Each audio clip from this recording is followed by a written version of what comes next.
ಶರಣಾರ್ಥಿಗಳು. ಸ್ನೇಹಿತರೆ, ಗಾಂಧಿ ನೆಹರೂರನ್ನ ಮತಾಂಧರು, ಧರ್ಮಾಂಧರು, ಸಂಘ ಪರಿವಾರದವರು ಯಾಕೆ ದ್ವೇಷಿಸ್ತಾರೆ, ಅವರ ಕುರಿತು ಸುಳ್ಳು ಸುದ್ದಿಗಳನ್ನ, ಅಪಪ್ರಚಾರಗಳನ್ನ ಯಾಕೆ ಹಬ್ಬಿಸ್ತಾರೆ ಅನ್ನೋದರ ಕುರಿತು ಅನೇಕ ವಿಡಿಯೋಗಳು ನಾನು ಈಗಾಗಲೇ ಮಾಡಿದ್ದೇನೆ. ನೆಹರು ಅವರು ಈ ದೇಶವನ್ನ ಕಟ್ಟುವಲ್ಲಿ ವಹಿಸಿದ ಶ್ರಮ, ದೂರದೃಷ್ಟಿ ಮತ್ತು ಅವರ ಪಾಂಡಿತ್ಯದ ಕುರಿತು ನಾವು ಒಂದಷ್ಟು ವಿಷಯಗಳು ತಿಳ್ಕೊಳ್ಳಬೇಕಾಗ್ತದೆ. ಇಂಥ ದೂರದೃಷ್ಟಿಯ ನಾಯಕ ಅಥವಾ ಅವರಿಗಿದ್ದಂತಹ ಈ ದೇಶದ ಕುರಿತ ತುಡಿತ, ಪಾಂಡಿತ್ಯ ಸಂಘ ಪರಿವಾರದ ಯಾವೊಬ್ಬನಲ್ಲೂ ಹಿಂದಿರಲಿಲ್ಲ, ಮುಂದಿರಲಿಕ್ಕೆ ಸಾಧ್ಯ ಇಲ್ಲ. ಹಾಗಾಗಿ 1947ರಲ್ಲಿ ದೇಶ ವಿಭಜನೆಯ ನಂತರ ಇದ್ದಂತಹ ಹಿಂಸಾಚಾರ, ಆ ಬೆಳವಣಿಗೆಗಳು, ಆ ನೋವಿನಲ್ಲೂ ದೇಶವನ್ನ ಹೇಗೆ ಕಟ್ಟಬೇಕು ಅನ್ನುವ ನೆಹರು ಅವರಿಗಿದ್ದ ಇಚ್ಛಾಶಕ್ತಿ ಕುರಿತು ನಾವು ಒಂದಷ್ಟು ಬೆಳಕನ್ನು ಚೆಲ್ಲಬೇಕಾಗ್ತದೆ. ಸಂವಿಧಾನ ರಚನೆ ಮಾಡಬೇಕಾದಂತಹ ಒಂದು ಸವಾಲು ನಮ್ಮ ಎದುರುಗಡೆ ಇತ್ತು. ಏಕೀಕರಣದ ಕೂಗು ಕೇಳಿ ಬರ್ತಿತ್ತು. ಭಾಷಾವಾರು ಪ್ರಾಂತ್ಯಗಳ ರಚನೆ ಇತ್ತು. ರಾಜಸತ್ಯಗಳನ್ನ ವಿಲೀನ ಮಾಡುವಂತ ಪ್ರಕ್ರಿಯೆ ಆಗ್ಲೇ ಆರಂಭಗೊಂಡಿತ್ತು. ಕೆಲವೊಂದು ಮೊಂಡು ರಾಜರುಗಳನ್ನ ಮಣಿಸಿ ಭಾರತದ ಒಕ್ಕೂಟದಲ್ಲಿ ವಿಲೀನಗೊಳಿಸುವ ಪ್ರಕ್ರಿಯೆ ಆ ದೊಡ್ಡ ಸವಾಲಾಗಿ ಅಂದಿನ ಸರ್ಕಾರದ ಎದುರುಗಡೆ ಇತ್ತು ಅನ್ನೋದನ್ನು ನಾವು ಮನಗಾಣಬೇಕು. ಇಂಥ ಸಂದರ್ಭದಲ್ಲಿ ಆಗ 47ರಲ್ಲಿ ಭಾರತದ ಬಜೆಟಿನ ಗಾತ್ರ ಕೇವಲ 197 ಕೋಟಿ ರೂಪಾಯಿ ಅಷ್ಟು ಮಾತ್ರ. ಈ ಬಜೆಟಿನ ಗಾತ್ರ 4 ಅಂಕಿ ದಾಟ್ಲಿಕ್ಕೆ ಸುಮಾರು 4 ವರ್ಷಗಳ ಹಿಡಿದು ಅನ್ನೋದು ಕೂಡ ನಾವು ಇಲ್ಲಿ ಚಿಂತನೆ ಮಾಡಬೇಕಾಗ್ತದೆ. ಇಲ್ಲಿ ಈ ದೇಶದ ಉತ್ಪಾದನಾ ವ್ಯವಸ್ಥೆಯನ್ನ ಎಲ್ಲ ಬ್ರಿಟಿಷರು ನಾಶ ಮಾಡಿ ಹೋಗಿದ್ರು. ದೇಶವನ್ನ ಎಲ್ಲಿಂದ ಕಟ್ಟಲು ಆರಂಭ ಮಾಡೋದು ಅನ್ನೋದು ಒಬ್ಬ ದುರ್ಬಲ ನಾಯಕನಿಗೆ ಗೊತ್ತಾಗದೇ ಇರುವಂತ ಸಂದರ್ಭದಲ್ಲಿ ಒಬ್ಬ ಸಬಲ ನಾಯಕನಾದವನು, ದೂರದೃಷ್ಟಿಯ ನಾಯಕನಾದವನಿಗೆ ಇಷ್ಟೆಲ್ಲ ಅಸ್ತವ್ಯಸ್ತಗಳ ನಡುವೆ ದೇಶವನ್ನ ಎಲ್ಲಿಂದ ಕಟ್ಟಬೇಕು ಅನ್ನೋ ಒಂದು ಬಹಳ ಪರಿಪಕ್ವವಾದ ಕನಸಿತ್ತು ಅನ್ನೋದನ್ನ ನಾವು ನೋಡ್ಬೇಕಾಗ್ತದೆ. ಕೃಷಿ ಮತ್ತು ಕೈಗಾರಿಕೆಗೆ ನೆಹರು ಅವರು ಮೊಟ್ಟ ಮೊದಲು ಒತ್ತನ್ನು ಕೊಡ್ತಾರೆ. ಯಾಕಂದ್ರೆ ಈ ದೇಶ ಕೃಷಿ ಪ್ರಧಾನವಾದ ದೇಶ ಆಗಿರೋದ್ರಿಂದ ಉದ್ಯೋಗ ಸೃಷ್ಟಿಗಾಗಿ ಕೈಗಾರಿಕೆಗಳು ಮತ್ತು ಮೂಲಭೂತ ಉದ್ಯೋಗವಾಗಿದ್ದಂತ ಕೃಷಿ, ಇವೆರಡಕ್ಕೆ ಅವರು ಬಹಳ ದೊಡ್ಡ ಒತ್ತನ್ನು ಕೊಡ್ತಾರೆ. ಆ ದೃಷ್ಟಿಯನ್ನು ಇಟ್ಟುಕೊಂಡೇ ಅವರು ಉಕ್ಕಿನ ಕಾರ್ಖಾನೆಗಳನ್ನ, ರಸಗೊಬ್ಬರದ ಕಾರ್ಖಾನೆಗಳನ್ನ, ಬೃಹತ್ ಆಣೆಕಟ್ಟುಗಳನ್ನ, ನೀರಾವರಿ ಯೋಜನೆಗಳನ್ನ ರೂಪಿಸ್ತಾ ಶಾಲಾ ಕಾಲೇಜಿನವರೆಗೆ ಎಲ್ಲ ಮೂಲ ಸಂರಚನೆಗೆ ಬೇಕಾದಂತಹ ಆರ್ಥಿಕ ಮತ್ತು ಮಾನವ ಸಂಪನ್ಮೂಲಗಳ ಹೊಂದಾಣಿಕೆಯನ್ನು ಮಾಡಿಕೊಳ್ಳೋದು ಬಹಳ ದೊಡ್ಡ ಸವಾಲಿನ ಕೆಲಸ ಆಗಿರ್ತದೆ. ದೇಶಕ್ಕೆ ಯಾವ ಬೇಡಿಕೆಗಳು ಬೇಕು ಅನ್ನುವ ದೂರದೃಷ್ಟಿ ಕೂಡ ನೆಹರು ಅವರಿಗಿರ್ತದೆ. ಆಹಾರ ತಂತ್ರಜ್ಞಾನದಿಂದ ಹಿಡಿದು ವಾಕ್ಶ್ರವಣ ಸಂಶೋಧನೆಯವರೆಗೆ, ಭಾಷಾ ಸಂಸ್ಥೆಯವರೆಗೆ ನೆಹರೂರವರ ವಿಚಾರಧಾರೆಗಳು ವಿಶಾಲವಾದ ರೂಪದಲ್ಲಿ ತಲೆ ಎತ್ತುತ್ತಾ ಹೋಗ್ತವೆ. ಸಾಹಿತ್ಯ, ಸಂಸ್ಕೃತಿ ಇವೆಲ್ಲವುಗಳ ಉಳಿವಿಗಾಗಿ ಅವರು ಕೇಂದ್ರದ ಅಕಾಡೆಮಿಗಳನ್ನ ಸ್ಥಾಪಿಸುವ ಕೆಲಸ ಕೂಡ ಅವರು ಕೈಗೆತ್ತಿಕೊಳ್ತಾರೆ. ವಿಜ್ಞಾನ, ತಂತ್ರಜ್ಞಾನ, ಸಂಶೋಧನಾ ಸಂಸ್ಥೆಗಳು, ಕೃಷಿ ಸಂಶೋಧನಾ ಸಂಸ್ಥೆಗಳು ಇವೆಲ್ಲವೂ ಕೂಡ ನೆಹರೂರವರ ಕನಸಿನ ಕೂಸುಗಳು. ಈ ದೇಶದಲ್ಲಿ ಏನೇನೂ ಇಲ್ಲದೆ ಇರುವಾಗ ಅವರ ದೂರದೃಷ್ಟಿಯ ಫಲವಾಗಿ ಹುಟ್ಟುಪಡೆದಂತಹ ಸಂಸ್ಥೆಗಳು.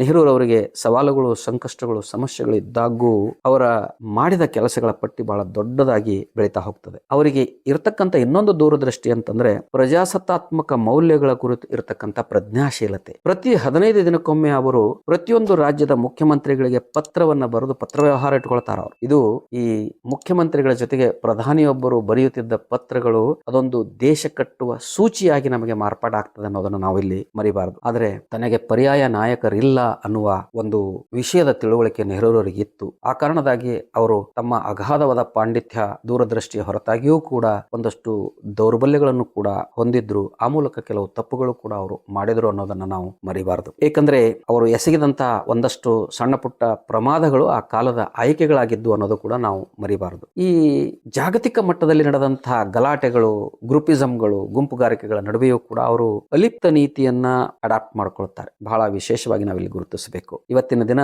ನಾವು ಅಮೆರಿಕದ ಧಮಕಿಗೆ ಹೆದರುವ ಪುಕ್ಕಲರಾಗಿದ್ದೇವೆ. ಆದರೆ ನೆಹರೂರವರು ಆ ಯಾವ ಧಮಕಿಗಳಿಗೂ ಹೆದರುತ್ತಿರಲಿಲ್ಲ ಅನ್ನೋದಕ್ಕೆ ಒಂದಷ್ಟು ಉದಾಹರಣೆಗಳನ್ನು ನಾನು ತಮಗೆ ಕೊಡ್ತಾ ಹೋಗ್ತೇನೆ. ಇಂಡೋನೇಷ್ಯಾದ ಸುಕರ್ಣೋ ಅವರನ್ನ ಡಚ್ ಸೇನಾದಾಳಿಯಿಂದ ಪಾರು ಮಾಡಿ ಕರೆದುಕೊಂಡು ಬರ್ತಾರ ಅವರು ಭಾರತಕ್ಕೆ. ಈ ವಿಮಾನವನ್ನು ನೇರವಾಗಿ ಇಂಡೋನೇಷ್ಯಾದ ಜಕಾರ್ತಾ ವಿಮಾನ ನಿಲ್ದಾಣದಲ್ಲಿ ಇಳಿಸಿ ಅಲ್ಲಿ ಜಪಾನ್ ಸೈನ್ಯ ಬಿಟ್ಟು ಹೋಗಿದ್ದ ಇಂಧನವನ್ನ ತರಾತುರಿಯಲ್ಲಿ ತುಂಬಿಸಿಕೊಂಡು ಒಂದು ಡಕೋಟಾ ವಿಮಾನದಲ್ಲಿ ಸುಕರ್ಣೋ ಅವರನ್ನ ಹೊತ್ತಿಸಿಕೊಂಡು ವಿಮಾನವನ್ನ ಹೊರಡದು ಉರುಳಿಸ್ತೇವೆ ಅನ್ನುವ ಡಚ್ ಸೈನ್ಯದ ಬೆದರಿಕೆಗೆ ಹೆದರದೆ ಅವರು ದೆಹಲಿಗೆ ಬಂದಿಳಿತಾರೆ. ನೆಹರೂರವರ ಅತ್ಯಂತ ಪ್ರೀತಿಯ ವ್ಯಕ್ತಿಯಾಗಿದ್ದಂತಹ ಬಿಜು ಪಟ್ನಾಯಕ್ ಅವರು ಈ ಕೆಲಸವನ್ನ ಮಾಡ್ತಾರೆ ಅನ್ನೋದು ನಾವಿಲ್ಲಿ ಮರಿಬಾರದು. ಡಚ್ಚರು ಇಂಡೋನೇಷ್ಯಾದಿಂದ 1947 1957ರಲ್ಲಿ ನೆಹರೂರವರು ಮಾಡಿದ ಈ ಕಾರಣದಿಂದ ಅವರಲ್ಲಿಂದ ಬಿಟ್ಟು ತೊಲಗುತ್ತಾರೆ. ಚೀನಾ ದೇಶ ಟಿಬೆಟ್ ಅನ್ನ ಆಕ್ರಮಿಸಿದಾಗ ದಲಾಯಿ ಲಾಮಾ ಅವರಿಗೆ ಭಾರತದಲ್ಲಿ ಆಶ್ರಯವನ್ನು ಕೊಡುವ ಬೋಲ್ಡ್ ನಿರ್ಧಾರವನ್ನ ನೆಹರೂರವರು ತಗೊಳ್ತಾರೆ. ಮೊನ್ನೆ ದಲಾಯಿ ಲಾಮಾ ಅವರ ಕುರಿತು ಒಂದು ಟ್ವೀಟ್ ಅನ್ನ ಮಾಡಿ ಕೇಂದ್ರದ ಈಗಿನ ಮಂತ್ರಿ ಕಿರಣ್ ರಿಜಿಜು ಅವರು ಆ ಟ್ವೀಟ್ ಅನ್ನ ಚೀನಾದ ಬೆದರಿಕೆಗೆ ಹೆದರಿ ಡಿಲೀಟ್ ಮಾಡ್ತಾರೆ. ಹಾಗಾದ್ರೆ ಚೀನಾ ಬಲಿಷ್ಠವಾಗಿದ್ದಂತ ಚೀನಾ, ಆ ಕಾಲದಲ್ಲೂ ಬಲಿಷ್ಠವಾಗಿದ್ದ ಚೀನಾವನ್ನು ಎದುರು ಹಾಕಿಕೊಂಡು ನೆಹರೂರವರು ಮಾಡಿದ ಸಾಹಸಗಳು, ಆ ಕಾರಣದಿಂದಲೇ ಅವರು ಚೀನಾದ ಜೊತೆಗೆ ಒಂದು ಯುದ್ಧವನ್ನು ಮಾಡಬೇಕಾಗ್ತದೆ, ಸೋಲನ್ನು ಕೂಡ ಅನುಭವಿಸ್ತಾರೆ ಅನ್ನೋ ಮಾತು ಅದು ಬೇರೆ.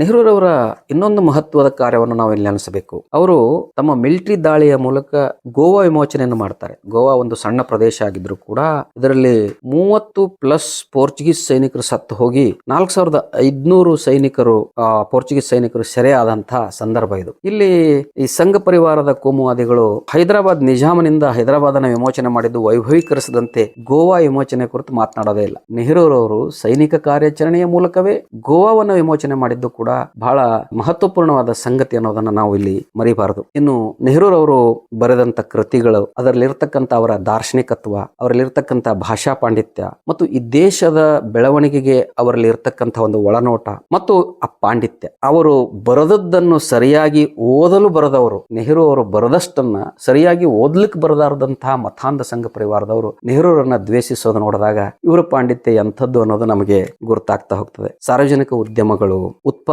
ಕ್ಷೇತ್ರವನ್ನ ಬೆಳೆಸದ ಹಾಗೆ 30 ವರ್ಷಗಳ ಹಿಂದೆ HMT ವಾಚ್ ಅನ್ನ ಸ್ಪರ್ಧಾತ್ಮಕವಾಗಿ ಅವರು ಬೆಳೆಸ್ತಾರೆ. ಮಾಡರ್ನ್ ಬೇಕರಿ ಅವರು ಸ್ಥಾಪನೆ ಮಾಡ್ತಾರೆ. 2000ರಲ್ಲಿ ಬಿಜೆಪಿ ಸರ್ಕಾರ ಅದನ್ನ ಮಾರಾಟ ಮಾಡ್ತದೆ ಅನ್ನುವಂಥದ್ದನ್ನು ನಾವು ಮರಿಬಾರದಿಲ್ಲ. ಬಡತನ, ಅನಕ್ಷರತೆ, ಆರ್ಥಿಕತೆಯ ಉದ್ದೀಪನ, ನಿರುದ್ಯೋಗದ ನಿವಾರಣೆ, ಆರೋಗ್ಯ, ಇವೆಲ್ಲವೂ ಕೂಡ ನೆಹರೂರವರು ತಮ್ಮ ಆಡಳಿತ ಕಾಲದಲ್ಲಿ ಕೊಟ್ಟ ಮಹತ್ವದ ಕ್ಷೇತ್ರಗಳು. ಹಾಗಾಗಿ ನೆಹರು ಅವರು ಅನಾರೋಗ್ಯಕ್ಕೀಡಾದಾಗ ಶಾಸ್ತ್ರಿ ಅವರನ್ನ ಕಡೆಗಣಿಸಿದ್ರು ಅಂತ ಹೇಳುವಂತ ಸಂಘ ಪರಿವಾರದವರು ತಮ್ಮ ಅನಾರೋಗ್ಯದ ಕಾಲದಲ್ಲಿ ಶಾಸ್ತ್ರಿ ಅವರನ್ನ ಅವರು ಖಾತೆರಹಿತ ಮಂತ್ರಿಯಾಗಿ ಪ್ರಧಾನಿಯ ಎಲ್ಲ ಜವಾಬ್ದಾರಿಗಳನ್ನ ಅವರ ಸುದೀರ್ಪಿಗೆ ಒಪ್ಪಿಸ್ತಾರೆ. ಶಾಸ್ತ್ರಿ ಅವರು ಅಕಾಲಿಕವಾಗಿ ಮರಣ ಆದಾಗ ಈ ಸೋ ಕಾಲ್ಡ್ ಕಾಂಗ್ರೆಸ್ ನಲ್ಲಿ ಇರ್ತಕ್ಕಂಥ ದೊಡ್ಡ ದೊಡ್ಡ ಲೀಡರ್ಸ್ ಗಳೆಲ್ಲ ಮುರಾರ್ಜಿ ಆ ಸ್ಥಾನಕ್ಕೆ ಬರಬಾರದು, ಆತ ಬಹಳ ಮೊಂಡು ಮನುಷ್ಯ, ಹಠಮಾರಿ ಮನುಷ್ಯ ಅನ್ನುವ ಕಾರಣಕ್ಕೆ ಇಂದಿರಾ ಗಾಂಧಿಯನ್ನ ಕೈಗೊಂಬೆ ಮಾಡ್ಕೋಬೇಕು ಅಂತ ಕಾಮರಾಜ್ ಆದಿಯಾಗಿ ನಿಜಲಿಂಗಪ್ಪ ಎಲ್ಲರೂ ಇಂದಿರಾರನ್ನ ತಂದು ಅಲ್ಲಿ ಕೂರಿಸ್ತಾರೆ. ಇವತ್ತು ಕುಟುಂಬ ರಾಜಕೀಯದಲ್ಲಿ ನೆಹರು ಮಗಳನ್ನ ಬೆಳೆಸಿದ್ರು ಅನ್ನೋ ಆಪಾದನೆ ನಾವೆಲ್ಲ ಕೇಳ್ತೇವೆ. ನೆಹರು ಅವರು ಹೆಚ್ಚಿನ ಮಹತ್ವ ಕೊಟ್ಟಿದ್ದು ಶಾಸ್ತ್ರಿ ಅವರಿಗೆ. ತಮ್ಮ ಅನಾರೋಗ್ಯ ಕಾಲದಲ್ಲೂ ಕೂಡ ಅವರು ಖಾತೆರಹಿತ ಮಂತ್ರಿಯಾಗಿ ದೇಶದ ಎಲ್ಲ ಜವಾಬ್ದಾರಿಯನ್ನ ಶಾಸ್ತ್ರಿ ಅವರ ಹೆಗಲಿಗೆ ಏರಿಸ್ತಾರೆ. ನೆಹರೂರವರ ಮರಣ ನಂತರ ಶಾಸ್ತ್ರಿ ಅವರು ಪ್ರಧಾನಿ ಆಗ್ತಾರೆ, ಹೊರತು ಇಂದಿರಾ ಆಗೋದಿಲ್ಲ. ಆದರೆ ಮುರಾರ್ಜಿ ಅವರಿಗೆ ದಕ್ಕಬೇಕಾದ ಪ್ರಧಾನಿ ಸ್ಥಾನವನ್ನ ವಂಚಿಸಿ ಈ ಎಲ್ಲ ಕಾಂಗ್ರೆಸ್ ನಾಯಕರು ತಮ್ಮ ಕೈಗೊಂಬೆ ಆಗಬಹುದು ಅನ್ನುವ ಕಾರಣಕ್ಕೆ ಇಂದಿರಾರನ್ನ ಬೆಳೆಸಿದವರು ಅನ್ನುವ ಮಾತನ್ನು ನಾವಿಲ್ಲಿ ನೆನಪಿಸಿಕೊಂಡ್ರೆ, ಕುಟುಂಬ ರಾಜಕೀಯ ಇವತ್ತು ಬಿಜೆಪಿಯಲ್ಲಿ ಯಾವ ಪ್ರಮಾಣದಲ್ಲಿ ಇದೆ ಮತ್ತು ಇವರು ಹೇಗೆ ಕುಟುಂಬ ರಾಜಕೀಯವನ್ನ ವಿರೋಧ ಮಾಡ್ತಾ ಒಂದು ಆಷಾಢಭೂತಿತನವನ್ನು ಪ್ರದರ್ಶನ ಮಾಡ್ತಾರೆ ಅನ್ನೋದನ್ನ ನಾವು ಮನಗಾಣಬೇಕಾಗ್ತದೆ. ಬ್ರಿಟಿಷ್ ಆಡಳಿತದಿಂದ ಭಾರತದ ವಿಮೋಚನೆ, ಇದರಲ್ಲಿ ನೆಹರೂರವರ ಪಾತ್ರ ಬಹಳ ದೊಡ್ಡದು. ಈ ಬ್ರಿಟಿಷ್ ಆಡಳಿತದಿಂದ ಭಾರತ ವಿಮೋಚನೆಗೊಂಡು ಸ್ವತಂತ್ರ ಆಗಿದ್ದರ ಪ್ರೇರಣೆಯಾಗಿ ಇನ್ನೂ ಅನೇಕ ಜಗತ್ತಿನ ರಾಷ್ಟ್ರಗಳು ಬ್ರಿಟಿಷ್ ಆಡಳಿತದಿಂದ ಒಂದೊಂದಾಗಿ ಕಳಚಿಕೊಳ್ತಾ ಹೋಗ್ತವೆ. ಅದು ಭಾರತದ ಸ್ವಾತಂತ್ರ್ಯದ ಪರಿಣಾಮದಿಂದ ಅನ್ನೋದನ್ನ ನಾವಿಲ್ಲಿ ಮನಗಾಣಬೇಕಾಗ್ತದೆ. ಭಾರತದ ವಿಮೋಚನೆ ಅಥವಾ ಸ್ವಾತಂತ್ರ್ಯಕ್ಕಾಗಿ ನೆಹರೂರವರ ಕೊಡುಗೆಯನ್ನು ಕೂಡ ನಾವು ಮರಿಲೇಬಾರದಾಗ್ತದೆ. ಹೀಗಾಗಿ ನೆಹರು ಈ ದೇಶವನ್ನು ಒಂದು ಆಧುನಿಕ ರಾಷ್ಟ್ರವಾಗಿ ನಿರ್ಮಿಸುವಲ್ಲಿ ಬಹಳ ದೊಡ್ಡ ಪಾತ್ರವನ್ನು ವಹಿಸಿದ್ದಾರೆ. ಅದನ್ನ ಒಂದು ಜಾತ್ಯತೀತ ರಾಷ್ಟ್ರವಾಗಿ, ಭಾರತೀಯ ಮೂಲ ಸಂಸ್ಕೃತಿಯನ್ನು ರಕ್ಷಿಸುವ ರಾಷ್ಟ್ರವಾಗಿ ರೂಪಿಸಿದ್ದಾರೆ ಅನ್ನೋದಕ್ಕೆ ಬಹಳ ಮಾತ್ಸರ್ಯದಿಂದ ಮತಾಂಧರು ನೆಹರೂರವರ ಚಾರಿತ್ರ್ಯ ಹರಣದ ಮತ್ತು ಗಾಂಧಿಯವರ ಚಾರಿತ್ರ್ಯ ಹರಣದ ಕೆಲಸವನ್ನು ಮಾಡ್ತಾ ತಮ್ಮ ಪರಂಪರಾಗತ ರಕ್ತಗತವಾದಂತಹ ದ್ವೇಷವನ್ನ ಅವರು ಪ್ರದರ್ಶಿಸ್ತಾ ಹೋಗ್ತಾರೆ. ಭಾರತೀಯರಾದ ನಾವು ಗಾಂಧಿ, ನೆಹರು, ಡಾಕ್ಟರ್ BR ಅಂಬೇಡ್ಕರ್ ಅವರಂತಹ ದೇಶಭಕ್ತ ನಾಯಕರನ್ನ ಸ್ಮರಿಸಬೇಕಾಗ್ತದೆ, ಹೊರತು ಬ್ರಿಟಿಷರು ಮತ್ತು ಮೊಘಲರ ಗುಲಾಮರ ಸಂತತಿಯನ್ನ ಈ ದೇಶದ ನಿಷ್ಠಾವಂತರು ಅನ್ನೋದಕ್ಕೆ ನಾವು ಸಿದ್ಧಗೊಳ್ಳಬಾರದು ಅಂತ ಹೇಳ್ತೇನೆ. ಶರಣಾರ್ಥಿ. ಸತ್ಯವನ್ನು ಪ್ರತಿಪಾದಿಸುವ, ಜನರನ್ನು ಜಾಗೃತಿಗೊಳಿಸುವ ನನ್ನ ವಿಡಿಯೋಗಳನ್ನ ತಪ್ಪದೆ ಎಲ್ಲರೂ ನೋಡುತ್ತೀರಿ. ನೋಡಿದಾದ ಮೇಲೆ ಈ ವಿಡಿಯೋಗಳನ್ನ ನೀವಷ್ಟೇ ನೋಡಿ ಮರೆತು ಬಿಡದೆ ನಿಮ್ಮ ಸಮೀಪದ ಬಂಧುಗಳಿಗೂ ಸ್ನೇಹಿತರುಗಳಿಗೂ ಹಂಚಿಕೊಳ್ಳುವುದನ್ನು ಮರೆಯದೆ ನನ್ನ ಈ ಚಾನಲ್ನಲ್ಲಿ ಬರತಕ್ಕಂಥ ಜಾಯಿನ್ ಆಪ್ಷನ್ ಅನ್ನು ನಿಮ್ಮದಾಗಿಸಿಕೊಳ್ಳಿ. ಈ ಚಾನಲ್ಗೆ ಸದಸ್ಯರಾಗುವ ಮೂಲಕ ಚಾನಲನ್ನು ಬಲಪಡಿಸುವ ಕಾರ್ಯ ನೀವು ಮಾಡ್ತಾ ಹೋದರೆ ನಾನು ಕೂಡ ಅನೇಕ ನಿಗೂಢವಾಗಿ ಮರೆಯಾದ ವಿಷಯಗಳು ತಮ್ಮೆದುರುಗಡೆ ಇಡ್ತಾ ಹೋಗ್ತೇನೆ. ಎಲ್ಲರಿಗೂ ಶರಣು.